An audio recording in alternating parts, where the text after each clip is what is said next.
Old. New. Old. New. Oh, exciting. Very much looking forward to opening that box. Taking all the plastic and cardboard casing off. Pulling it out. Sticking it on. That's going to be awesome.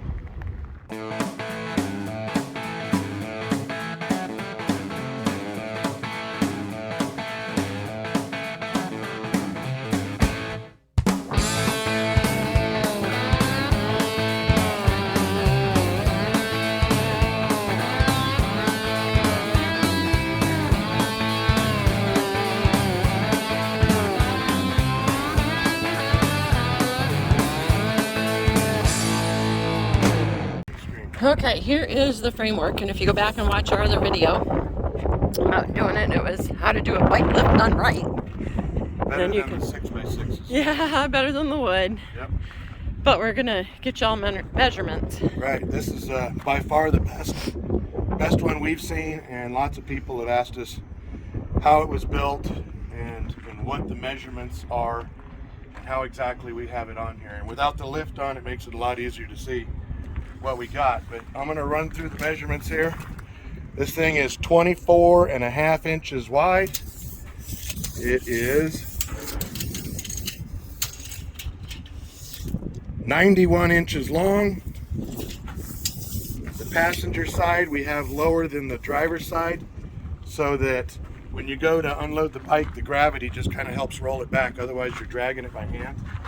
It looks a little odd, but it works good. It makes it a lot easier. So from the bottom of the channel to the top of the frame is 11 and right at 3/4 on the passenger side.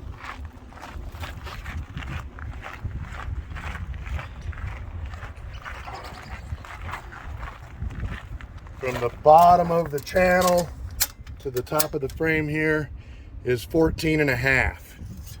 So we got 3 inches or so of lift on the driver's side to help unload it. Now, one of the things that I really like about this, what they did here, was putting these uprights in to kind of help hold this each end to keep it from flexing. Since this top channel part comes off, you can see these bolts right here. This thing is completely disassemblable, where you can take the top plate off and still have the two uprights, so you don't have 400 pounds and make it really awkward trying to, if you did want to remove it from the truck and put it onto another truck or whatever. But the things that you want to look for when you have somebody do this, we built this with 4-inch channel, which is really stronger than it needs to be, but whoever said that. And then we gusseted each one of the corners, gusseted the uprights, and that's just plate steel. And then these here make a big difference, really big difference. And as you can see, we only have the lift mounted in 3 places up here, one there and one there, and it has never moved, not a bit, no motion at all. Been really happy with how this worked. So if you're looking to build it,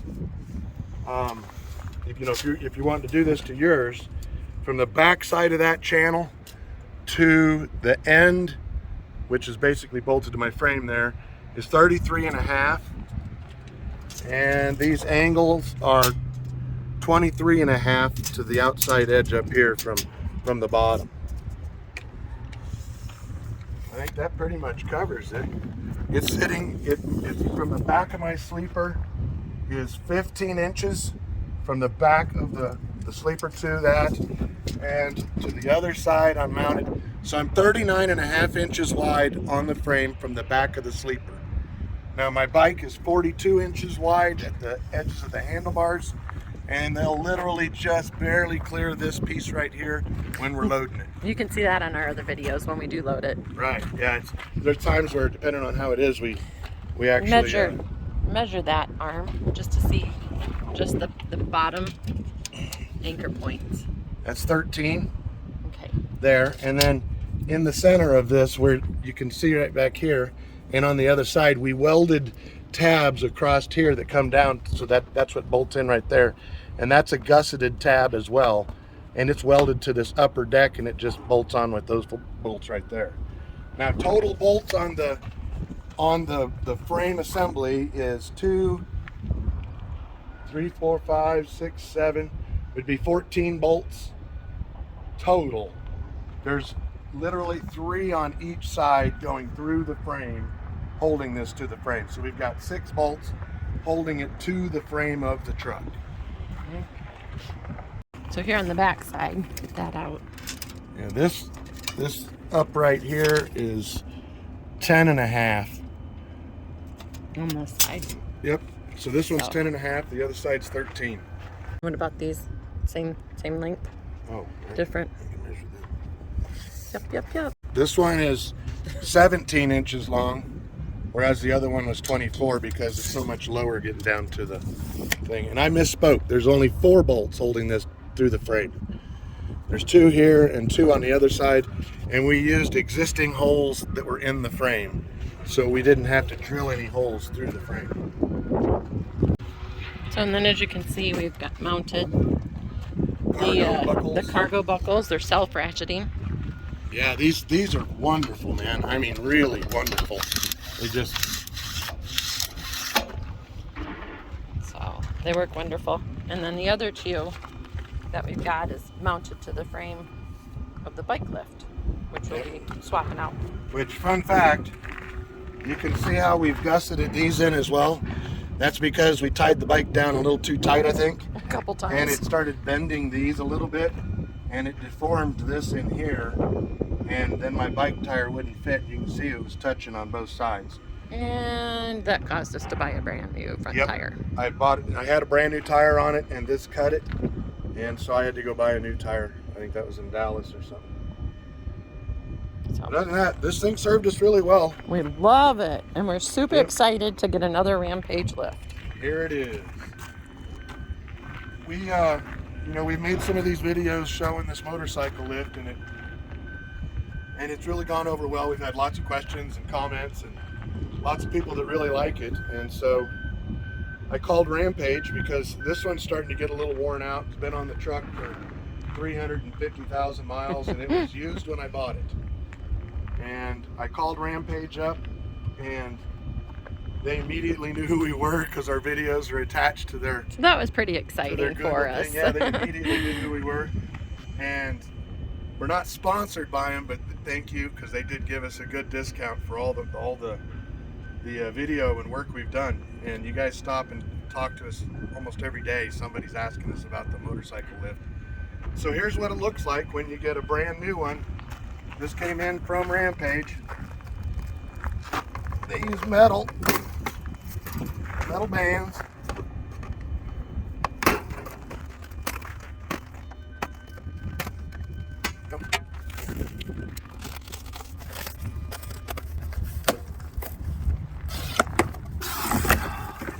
Oh, look at that.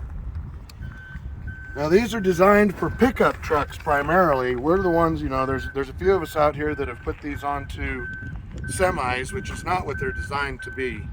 But they do send, these would be the inserts that you would put into the pickup bed, and we're not obviously going to use those, but this is designed for pickup beds, and this is the mounting hardware they would send for it. We got a new winch cable, or a winch control. That's nice. This one's got a weather pack on it, so a lot nicer than the original ones. We got some retainer clips. That's exciting. They give you lots of cable.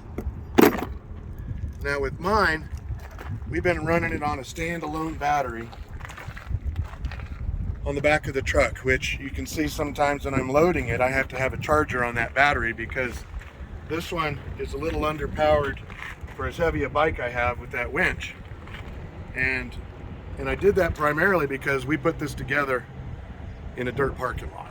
But you go back to see our first video. Yeah, back to our first and you can see the wood. And so on. And this one didn't come with very much cable.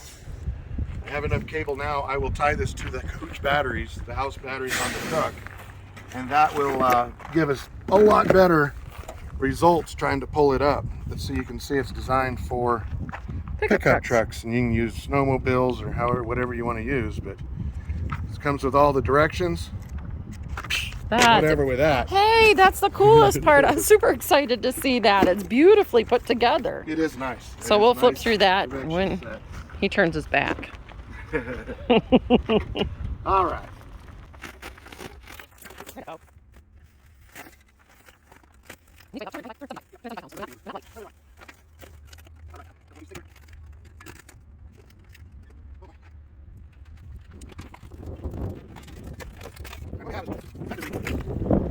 The same basic style. It is definitely new and improved for a couple of things that they've done that I can see right away. But another nice thing that they've done is this is the control box that your winch plugs into, and this would also plugs into that other cable system with this nice connector, and it does work really well like that. What they've done is they've given you a couple of options on where to mount this with whichever end you want it on and whichever side you want it on. So unlike with the last one, I had it mounted all the way up here on the top. This one is more set up where they've got it where you mount it on the other end, which is actually the end you do the work from. So I'm excited for that, and this will get mounted. It'll be on the other side because I'll have it facing the truck so that it's protected. But that's pretty nice, and there's a lot of cable there as well. Well done. So we got it up. It took 3 of us, just like the manual says, lots of manual labor. 2 to 3 people. So 2 on the nose, those 2 gentlemen, and me on the tail. And we just lifted it off the pallets, brought it over here, spun it around. They lifted up the nose end. I held onto the back, and we lifted and pushed and pushed and lifted and slid it right up into place. Hey, so here we go. We've got 2 bolts up front. We have an option for a 3rd one, but I think we're going to pass on that for the time being and just go at the 2 up front here. We have 1 in the center there, and 1 at the very back that you can see he's working on. Yeah, it ain't lining up very good. Oh no, just got to get it going. Old one, new one. Old one, new one.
Loaded up. Covers on.